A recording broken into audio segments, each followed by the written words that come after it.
Hi, welcome back to Need More Coffee, Please with Cisco and Melissa. I'm Cisco. I'm Melissa. And before we get into today's episode, don't forget to hit like and subscribe. Leave us a comment and tell us where you're from. If you have a prayer request, please share that with us. You could leave it in a comment, or you can also private message us or email us. Anyway, we will see it and we would love to pray for you. And also, if this episode today speaks to you, blesses you, and you feel like you know someone who could use this message, please share it with them. Yep, Over to you, Cisco.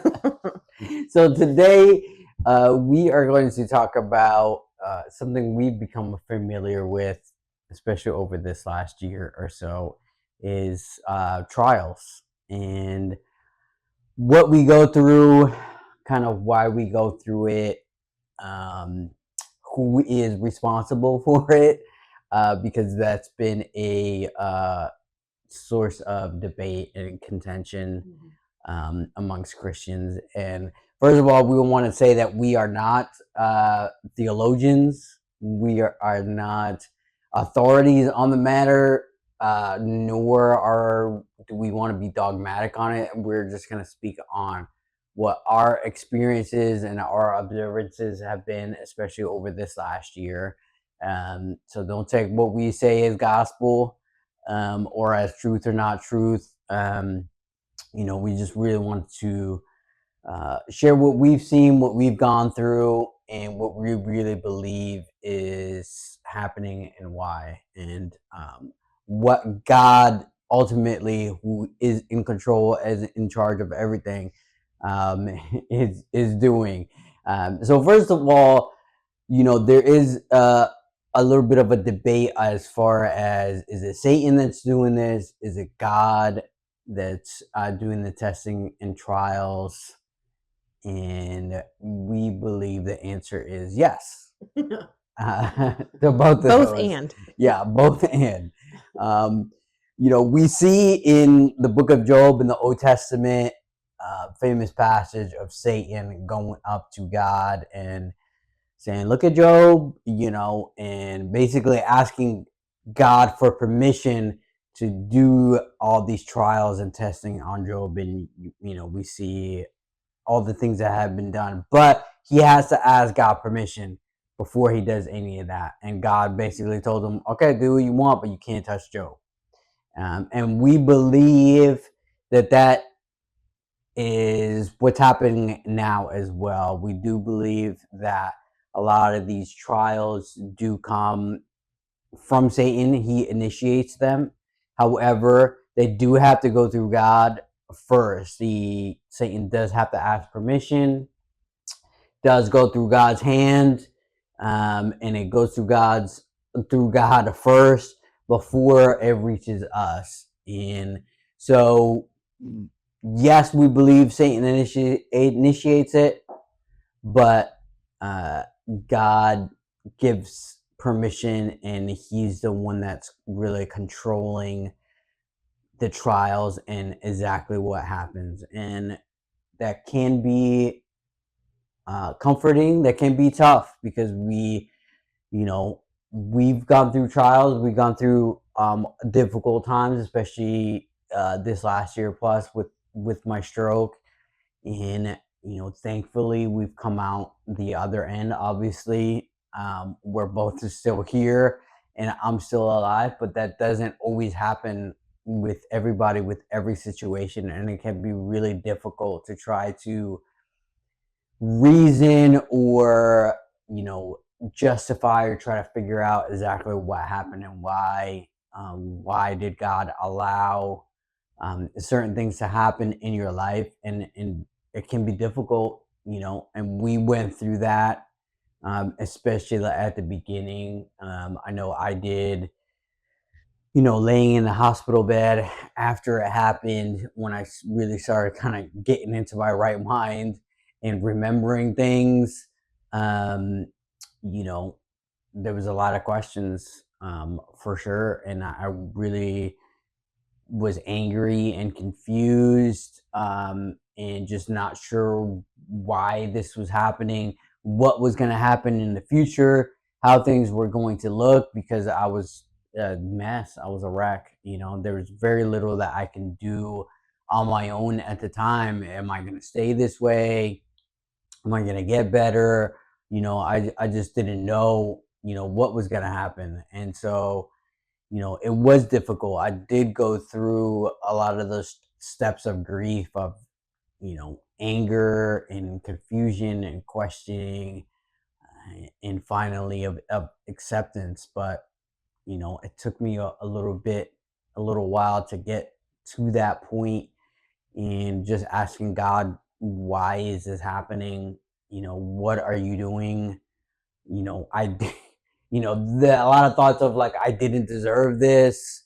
I shouldn't be here. I really felt like I did everything, health wise to not be here, and so I know that there's a lot of questions, and I know that there's people that have gone through a lot more difficult things that we have. So again, we're not saying that we're authorities, on this at all, but we are just sharing our experiences, and we just want to talk about what we went through specifically. So we do believe that Satan initiates it, asks God for permission, God uses it, and then he ultimately uses it for our betterment. He's not a sadist. He's not just doing it because he gets kicks out of us suffering and squirming and really having a difficult time. He does it because he does want to refine us. He does want us to be closer to him. He wants us to be more like him. And again, it may be difficult at the time to see that and to realize that. And sometimes it does take you to be on the other side of it to really be able to think clearly, and to see what God is doing and why he's doing it. So I do want to a couple verses that have stuck out, um, to me, lately in the past year, and then even just more recently in just reading, are a couple verses here in First Peter where he does talk about trials and testing. In First Peter 1:6, he says, "In this you rejoice, though now for a little while, if necessary, you have been grieved by various trials, that the tested genuineness of your faith, more precious than gold that perishes, though tested by fire, may be found to result in praise and glory and honor at the revelation of Jesus Christ."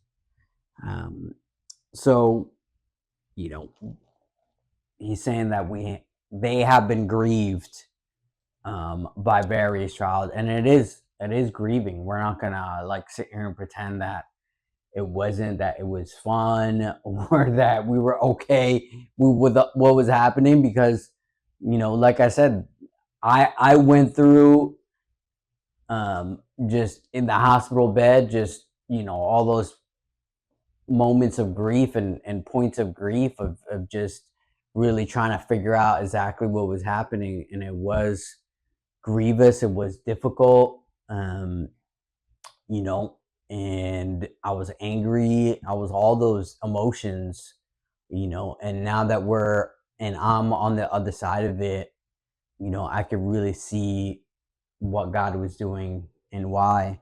And then in again in First Peter 4:12, he says, "Beloved, do not be surprised by the fiery trial when it comes upon you to test you, as though something strange were happening to you, but rejoice insofar as you share in Christ's sufferings."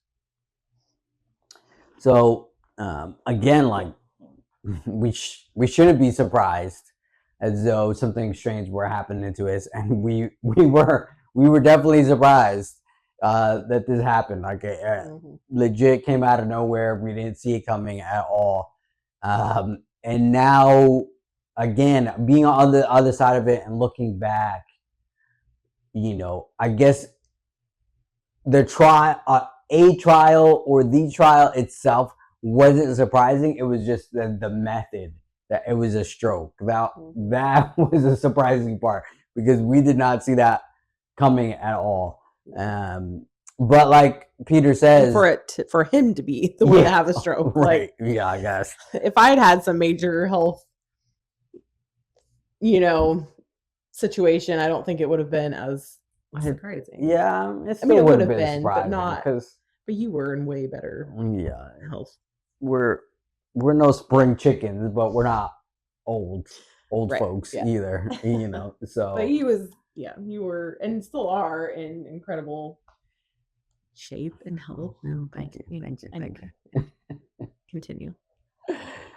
So he says we shouldn't be surprised at what's going to happen, but he does say that we are going to be tested, in the genuineness of our faith being more precious than gold, and just like gold or any metal, iron, steel, all these metals, they do have to go through fire. They do have to go through heat and then through cold and through heat and then through cold in order for them to get stronger, to burn out the impurities, to release the dross, and for them to be more and more pure and precious. And so we do have to go through those things, but we shouldn't be surprised at them. We are going to suffer. We are going to go through those things. Yeah, so I think, we often think of the Christian walk as blessings and miracles, and not that those things don't happen and aren't true, but we tend to really want that seeker-friendly, easy life. And those, like I said, are true and are in the Bible, promises that he is going to bless us and, do exceedingly abundantly more than we can ask or think. Like, those are very real things, but so is taking up your cross and following him. And, we're promised trials and tribulations, and the world will hate and revile you, and we're promised those things just as much as the nice things. But I think, especially here in America and just the Western church in general, like, we're kind of soft as a population. And even though we know that we're promised the hard things just as much as the nice things, we don't want that. Yeah. Like, deep down, we don't. And we don't really, those verses they don't look as cute on an Instagram post, and I think, our brains just kind of block that out a little bit, or forget that that is a very real part of all of it. And so it, even though we know the verse, don't be surprised, or what is it? Yeah, like, yeah. Don't be surprised by various trials. Right, that one. We are, because the ones we like to repeat to ourselves are, the other side of that. And anyway, it's just interesting. And, I think, we didn't go through the shock and the hurt and the grief and the questioning and all that at the same time. Like, I definitely went through it, prior to him even being awake and aware of what was going on. And not that I didn't go through those. I mean, grief it comes and goes, and it does, even today. Like, there's days where it'll hit out of nowhere, like, you think you're doing fine and you're walking through life and doing good, and then something will just come out of left field and knock you off your feet, and suddenly you're crying and just devastated whereas seconds before that you weren't, you know. It's just a weird thing. You know, definitely something we've experienced before, you know, with other things we've gone through that, you know, definitely had grief tied to it. So I'm it wasn't as surprising this time, or I guess it like I'm more aware of what that is this time around.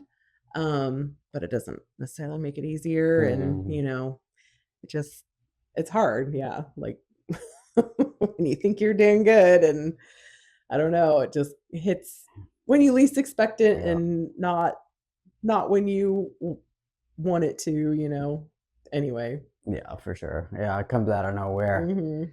And yeah, like she said, thankfully we didn't go through it through that grief and that time of difficulty at the same time, because at the beginning I was not in the right mind. I was out of my mind, Mhm. quite literally. And I don't remember, like I said before, like that whole first month. So there could have been times where I went through that, but I don't remember. And I don't know. I don't know what Yeah. I was thinking. I don't know what was going through my head Mhm. at the time. I'm sure something was, but I just don't know what. And so she experienced that at the beginning, and then I experienced that at the end when I finally was up and aware.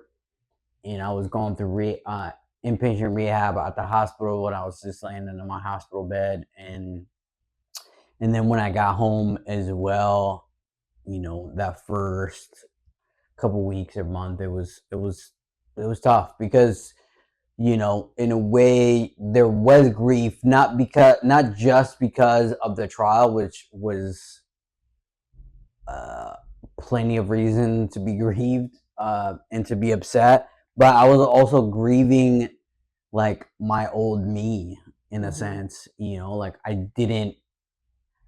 like I said before, I didn't know what I was gonna look like coming out of that, and how I was gonna get better, what was gonna heal, what wasn't, what was I gonna be able to, what I wasn't gonna be able to do, and you know, in a sense, I was grieving my old me and Mhm. you know what I could do. Just looking forward to, you know, because like I said, especially at the beginning, I had almost zero balance. My vision was terrible. You know, I could barely talk. Like it was just, I was just a mess. And I'm His like, memory was yeah, my memory was non-existent. was shot. You know, and it's like, am I always gonna stay like this? Am I gonna get better? What's it gonna look like? I had no idea at the time, and so of course my mind went through like to like the worst case scenario. Like I'm just gonna stay like this, like almost half blind and just not be able to do anything on my own, and you know, needing a wheelchair and or a walker and a chair in the shower, and you know all these things. Like A I was, wife who's annoying the yeah, snot out of you yeah, every other second, because I, you know, yeah, hovering. yeah. She was, she was definitely hovering, and thank God. I mean, thank God for it Yeah, it because wasn't an option. He needed it really wasn't an option. You know, as much as he hated it. I needed that as annoying as it was sometimes. I really needed that. I needed somebody to watch me and babysit me and make sure, you know, I didn't fall. Make Or just walk off into the neighborhood. yeah, yeah, yeah. Did we share that story? I think we did. Yeah, yeah. So you know, I needed somebody to. I needed a leash on me Yeah. almost. You know, really.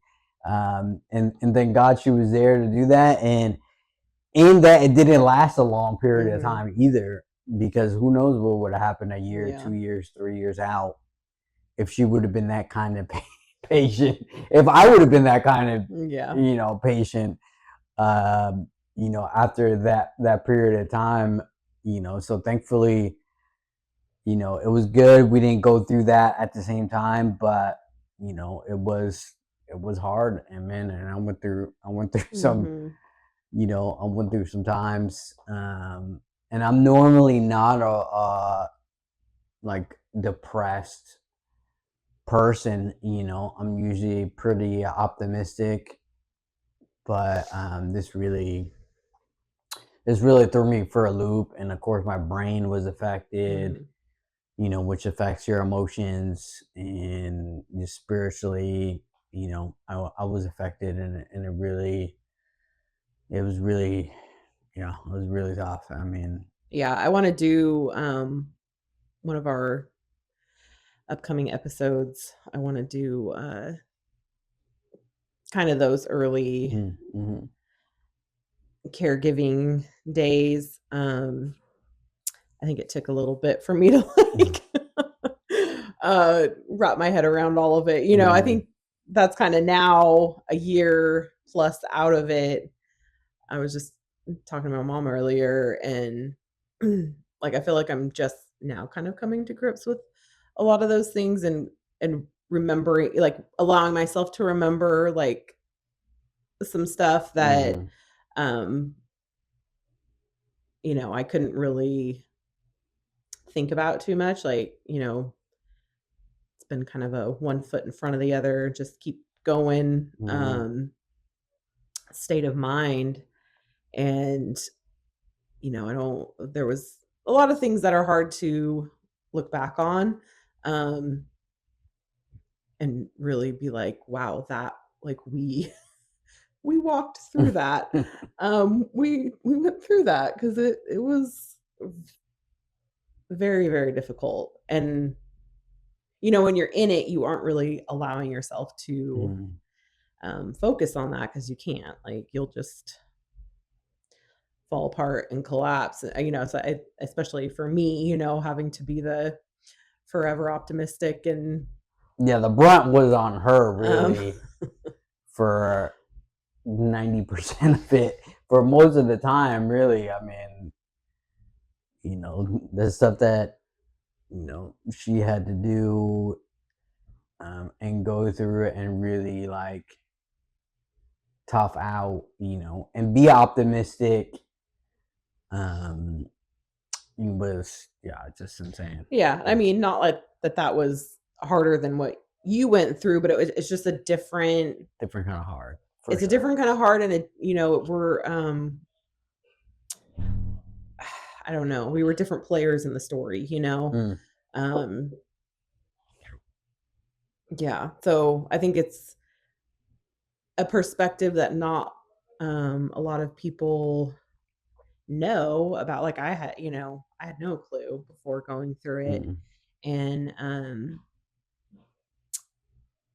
it was really hard not having someone to talk to, or not that I didn't have anyone that could relate, or talk to really, but you do feel very alone in it. And there's a lot of questions and a lot of worries that you really can't get answers to. mm, There's no one, even the doctors can't even tell you, like, what the outcome is going to be. mm. So anyway, before we get too ahead of ourselves, yeah, we'll do that in another upcoming episode. But back to trials. Yeah, for sure. I mean, yeah, that's the thing. It's easy as a Christian and as a Western American Christian Mhm, to run into these trials and to go through these things and really, yeah, be upset, be surprised, be confused, as to what happened and what's happening. And like, it's okay to go through those emotions. I feel mhm, like we're humans at the end of the day. We're gonna go through those emotions, um, especially at the beginning. But it's important to realize, and I know it has been important to us, especially in this last year, that, yes, we are going through a trial. Yeah, and this is we're being tested, we're being refined, we're being trained, um, we're being made to be more like Him. Um, we're drawing closer to Him because of this.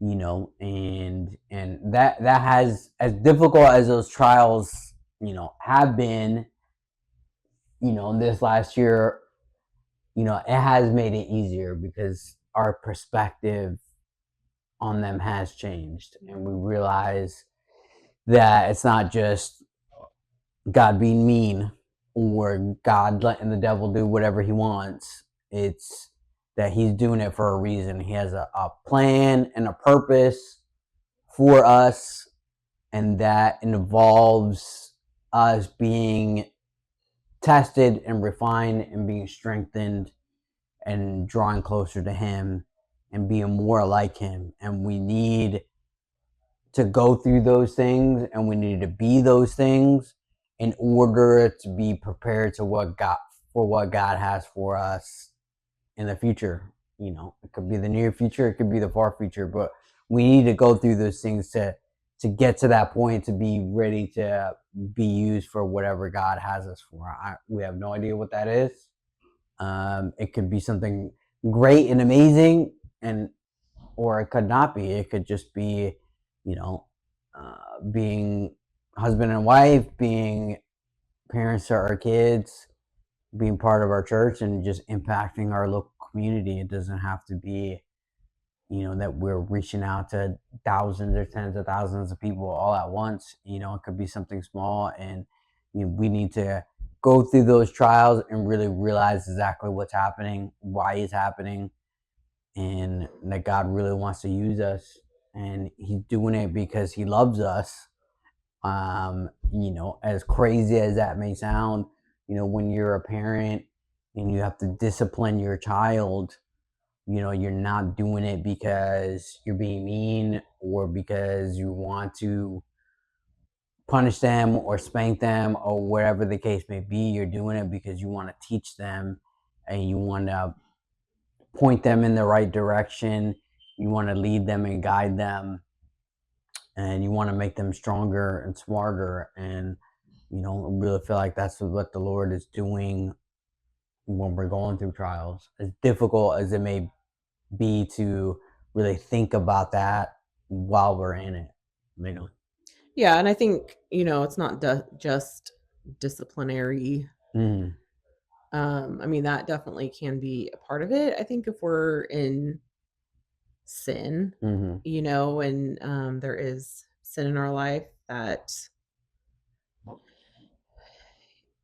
He, will use trials to, in a sense, discipline us. But I think too, at first when he had his stroke, I thought I had the mindset of, okay, this is, I didn't really know. I didn't think like, oh, this is from God, but I knew um he allowed it, and that was never a question in my mind. And I had a few people, say like kind of point out like I think this is spiritual warfare. And at the time I was like maybe, but it could just be God trying to like He's doing something, and not that it wasn't that. I can't, I obviously can't say for sure, but I have, been reading this book on spiritual warfare, and it has just really opened my eyes to a lot of the things that we are not aware of. And I do think a lot of times these big dramatic health, out of the blue, um, situations that take you out, there's the whole aspect that when you become a threat to Satan, that's when he's going to come after you. When you're walking your life to, please yourself or for yourself, like you're not a threat to him. He isn't bothered by you. Mm-hmm. But when you make a commitment to walk with the Lord and serve the Lord, and you want your life to be used by him, you are that is when you become a threat. And for us, like, we had just come out of a season of, like, we were saved for sure. I mean, we were obviously saved, but we had gone through a lot of hurt, and the fire, and just so much, like, life upheaval, and even self-inflicted hurt. Like, that's definitely part of it. But um, we were in a season of, I don't know, just being kind of enticed by different things. And we had been kind of, I had been eyeing, like, more like new age kind of stuff, and he was like super into rah rah rah, like working out, like Joe Rogan. Yeah. And those were kind of like paths that we didn't like fully go down, but we were playing there with them. Yeah. And about a year, maybe a little more than a year prior to his stroke, I had started to kind of recognize what was happening, and really got, like, turned away from what I was looking at, and started to wanting to go back to church, and and he quickly, like, kind of jumped on board too. And it was pretty, we had found the church that we're going to now, and quietly been going there for a while, like quite a few months. And so when he had his stroke, we had been there for, what was it? Was it that long? It wasn't quite a year. It wasn't? I don't think so. I think we started going in August. And then my stroke happened in March. Okay, so we've been going there for 6 to 8 months or whatever. Yeah, and we literally were like, we would sneak in the back, like sneak in late, and then we would, like, bolt as soon as church was over because he had to go to work. So we didn't know a soul really at that church, and we had not, like, they have small groups. It's not a huge church in general, but they have small groups to kind of get you connected, and where you can make friends and everything. And we had not joined one because we always had my work schedule was great. His work schedule was crazy. We were working opposite schedules. I worked in the morning, he worked at night, so we were like ships passing in the night all the time, and didn't even see each other like 3 or 4 days out of the week. So it was really insane. But we had joined as members of the church, but we still hadn't really gotten involved, and we had just come to the point where we're like, okay, like, we have to start, like, we need friends, we need to get involved. And people in our lives, and the kids need to start going to youth group and all of it. And it was when we really were, like, starting to get serious about that, and making a lot of connections with our jobs were not as satisfying as we wanted to believe that they were, and that was probably not the path we were supposed to continue on, but we were still very much struggling with that. And then he had a stroke, and looking at that now through the lens of spiritual warfare, I feel like that very possibly could have been Satan, like, really hitting us both where it hurt the most, and seeing if that was gonna take us out. Right. I mean, he almost died, like, came very close to death at least twice during that whole situation in the hospital. And, that for me was like, that was my safety, my protection. Like, we've been married for 23 years, almost 24 now. And, yeah, if, I mean, outside of something happening to one of my kids, like, this was the worst possible scenario, for me and for him, like his health, who what he like prided himself on so much, Mhm. worked so hard for years to get to the place where he was, and then for that to be just completely, taken out from him. I mean, yeah, like Yeah, I that couldn't have was. come up with a better Mm-mm. plan myself if I was going to take someone out like that, or two people out at the same time, without killing them. Um, that would have been it. And so I don't know. It just, I guess, yeah, like looking through it through that lens, is interesting, and I think a lot of times we just we're so unaware of the spiritual world and the spiritual battle that is constantly happening. The Bible says, like, we are not fighting against flesh and blood. We are fighting against, principalities. And especially as Christians, like, it pointed out in the book that we're made of, we have spirit, soul, and, physical body. And we have no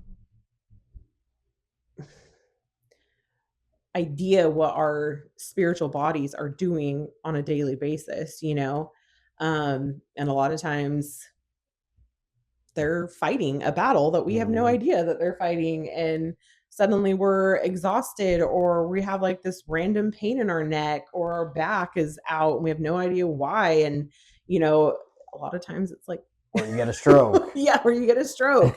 And it's just interesting when you think of it, like, is it because we're, our spiritual body is fighting something that we have Mhm. no, I don't know what the word is, We can't see like, it. yeah, we're not aware of Yeah, we're not what's aware of what's happening, happening. physically, but then it does manifest itself Mhm. in our physical body, which is just so wild to me. But anyway, I think that's just a really uh important part of the puzzle that we don't really talk about in the church at all, hardly. And just here in America, like Right. that whole spiritual world is kind of, poo-pooed and not really spoken of, but it's very real. And Yeah. yeah, like, we just need to be more aware of it and more on guard, like when the Bible says we need that full armor of God, like that's for a reason. Mhm. And so anyway, kind of a little rabbit trail, but I know for us it's like something we're like we've heard of our whole life, Mhm. like we know it, but then it's more recently become a lot more Yeah, when real, you actually have to go through it, Mhm. and our eyes, have been open a lot to trials, to the spiritual world, Mhm.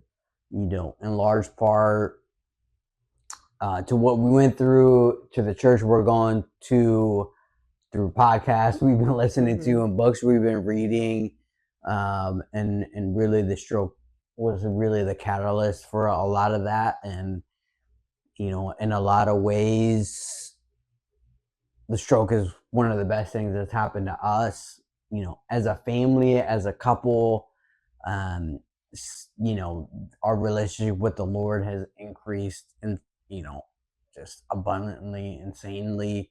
Our kids as well, being involved with the church, and all those things. And yes, our jobs were basically taken away from us, and that security of having steady paychecks, and different things like that. But we've gained so much as a couple. Like Melissa was saying, we're actually able to be with each other and to be with our kids and to be involved with the church, and those things are priceless, Mhm. even though we don't have, I, she works really part time. I don't work at all because I can't, nor can I drive. And so, yes, yes, things were taken away from us, but the things that have been added to us have been so much greater and so much better, um, that, we would trade it all over again. Mhm. As odd as it sounds, wouldn't want to go through the stroke again. Um, but And the it's not like we don't, grieve the things that we have lost, because we do, like, you know, um, less and less as time goes on, mhm, but yeah, no, the things that have, like, when he does take things away, he does add and mhm, restore and renew, and mhm, those are always so much better and greater than the things that he, mhm. takes from us. And I think it was you that was telling me that read somewhere that when God subtracts, he mhm. multiplies. He doesn't just take things away and not give you anything in return. Or give you one thing bad, or give Yeah, you one thing. yeah. Not only does he just do a equal trade Mhm, one to yeah, one, but mhm, he takes away one and he multiplies three, and it could be dollars. Your bank account could multiply. It could be time with your family. It could be those a lot of time and friends and fellowship, some more intangible mhm. things, that Relationship, yeah, yeah, mhm, relationships that you can't, you know you're not parking it out in the driveway. What God multiplied were, you know fishing out of it because he multiplied you and he gave you a boat. Yes, he can do that, and he has done that to a lot of people, but it doesn't always look that way. It doesn't always feel that way. So we just want to leave you, just encourage that, you know we are promised a lot of things. We are promised a lot of blessings. God will bless us, will multiply. mhm, He will be with us. We're promised a lot. He has a plan and a purpose for us. He wants to use us, but he also does promise, us trials, and that mhm, we're going to go through difficult times. Um, and we are going to ask questions, and we are going to ask why, but ultimately we're going through these things because God does love us, because he wants us to be more like him. He wants us to be closer to him, and he wants to strengthen us and prepare us for what he has for us and mhm, for how he wants to use us. And it can be difficult while you're going through it, but I hope that you can be encouraged that God has a plan and a purpose in your pain and in your suffering, and that it's not for nothing. mhm. God doesn't waste anything, and he will use that. So we just want to leave you with that. I hope you're encouraged. I hope you're blessed by it. We love you. We're not, speaking out of inexperience, but we have gone through things, and we hope that you get something out of it. And again, we hope that you like, comment, and share and subscribe. And let us know, how we can pray for you. Yeah, If you absolutely. are, going through something, we would love to pray for you. Hmm. Um, and yeah, just stand in the gap for you and, help you fight that spiritual battle, like that was huge for Hmm. me when he was in the hospital, knowing that there were so many people praying for him and for me and for our family. Like I could literally feel it. Hmm. Like the strength that that provided me was like I can't even put into words. So it's so important, and don't ever feel like you're bothering, you know, Mhm. someone, or especially us, like, by telling us how we can pray for you or sharing your story with us. Like, I seriously, I love to hear it, and I love to know how I can pray for someone, Mhm. um and provide them that support through prayer, and helping fight for you in the gap. So please Yeah. don't be afraid Don't be shy. to message us or Yeah. whatever. So, Mhm. yeah. All Oh, right. well, thanks for watching. Thanks for listening. We love you.